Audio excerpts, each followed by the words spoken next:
Assalamualaikum warahmatullahi wabarakatuh. Perkenalkan, nama saya Muhammad Farhan Jamil dengan NIM 242102040008. Saya mahasiswa aktif program studi hukum pidana Islam.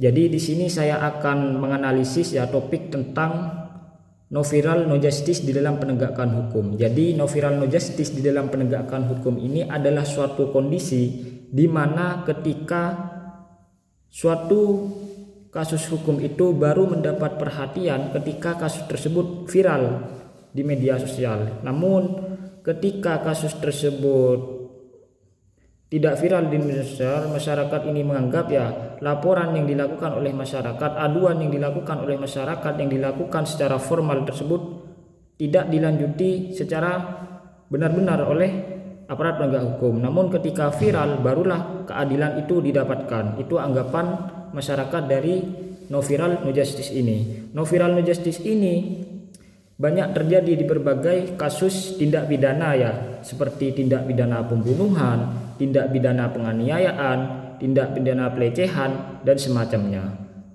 Seperti yang baru-baru ini yang berkaitan kasus yang berkaitan dengan no viral no justice ini, ada kasus dari Vina Cirebon. Jadi Vina Cirebon ini adalah sebuah kasus pembunuhan tragis yang dilakukan pada sepasang kekasih Vina dan Eki begitu pada tahun 2016.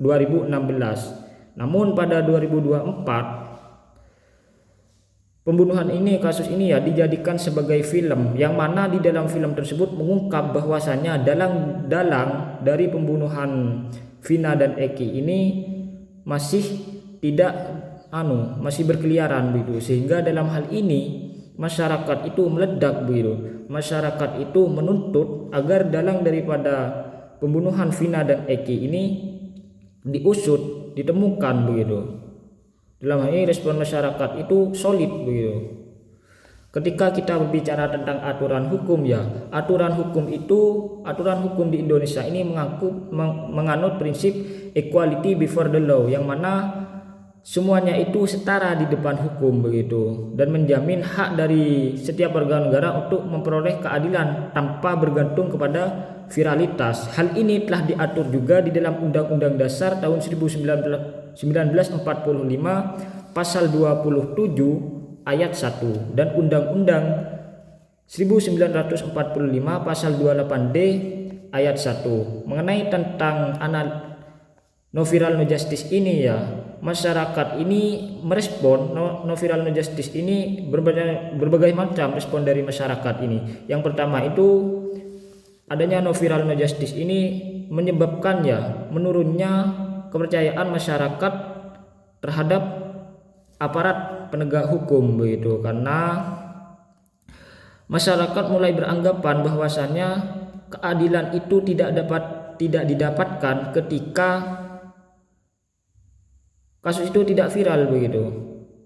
Sehingga ini dalam hal ini kepercayaan daripada masyarakat terhadap aparat penegak hukum ini menurun. Yang kedua, respon masyarakat terhadap topik ini meningkatnya media sosial sebagai sarana untuk mencari keadilan. Jadi dalam hal ini respon positifnya itu media sosial ini digunakan oleh masyarakat untuk mencari keadilan. Semisal ada seseorang yang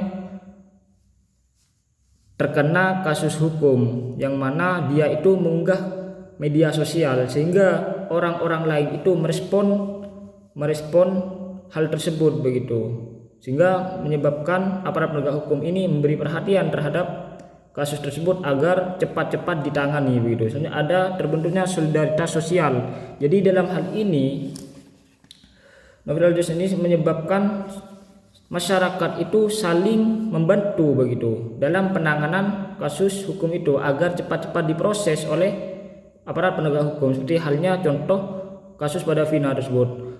Kasus Vina tersebut berbagai masyarakat itu menuntut agar kasus tersebut diusut oleh aparat penegak hukum begitu. Sehingga dalam hal ini penegak hukum pun mengusut secara serius-serius begitu, karena adanya solidaritas dari masyarakat sosial tersebut. Dalam hal ini ketika kita mengaitkan dengan sosiologi hukum itu berfungsi sebagai kontrol sosial begitu. Namun dengan adanya no viral no justice ini, bahwasanya menyebabkan media sosial itulah yang menjadi sebagai alat kontrol dari penegakan hukum di Indonesia. Lalu pendapat saya ya mengenai tentang fenomena tersebut, sebaiknya ya ke depannya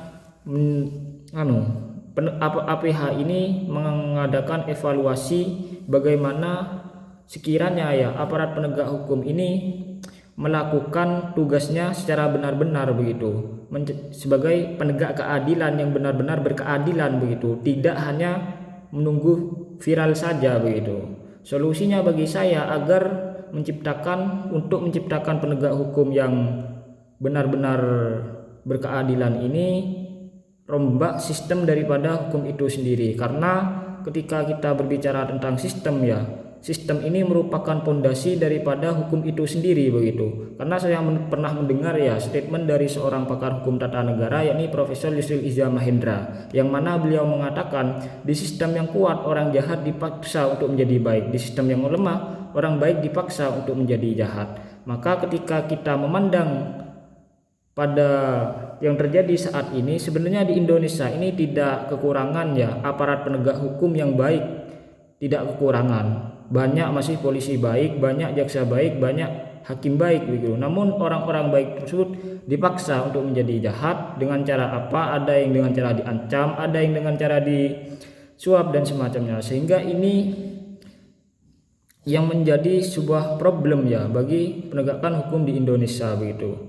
Untuk menciptakan aparat penegak hukum yang benar-benar berkeadilan ini, dari saya itu rombak sistem. Solusi dari saya ya agar terjadi sebuah perombakan sistem hukum di dalam Indonesia itu sendiri. Dalam hal ini keadilan itu akan benar-benar terjamin, sehingga tidak adalah istilahnya relasi kuasa, tidak ada istilahnya bahwasanya hukum itu tumpul ke atas tajam ke bawah begitu. Mungkin itu saja dari saya. Terima kasih. Wassalamualaikum warahmatullahi wabarakatuh.